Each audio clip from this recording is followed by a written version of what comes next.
लाहौर में orange line train मंसूबे पर काम का आगाज अक्टूबर 2015 में पंजाब के साबिक वज़ीर आला शहबाज शरीफ ने किया था।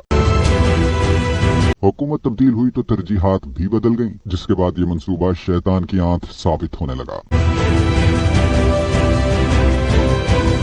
आगाज में तो मंसूबे की लागत का तखमीना 1 अरब 62 करोड़ रुपए लगाया गया था, जो अब लगभग 300 अरब रुपए के करीब पहुंच चुका है। अब एक मर्तबा फिर ट्रेन चलने की नई तारीख 25 अक्टूबर मुकर्रर की गई है।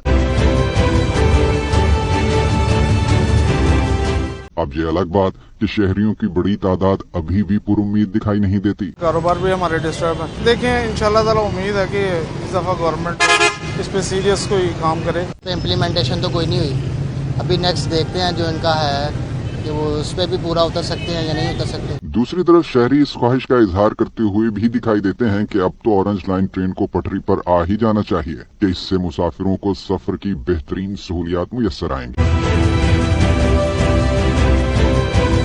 बहुत अच्छा मंसूबा है, अगर चल जाए तो इससे बहुत सारे लोग जो है ना डेली के सफर करेंगे, लाखों लोग सफर करेंगे। कोई टेक्निकल प्रॉब्लम हो सकती है जिसकी वजह से उन्होंने डिले किया था, ठीक है ना। In passage of time I hope so कि ये चल जाएगी। याद रहे कि इससे पहले मुतअद्दिद बार ट्रेन चलाए जाने की तारीखों का ऐलान किया जा चुका है।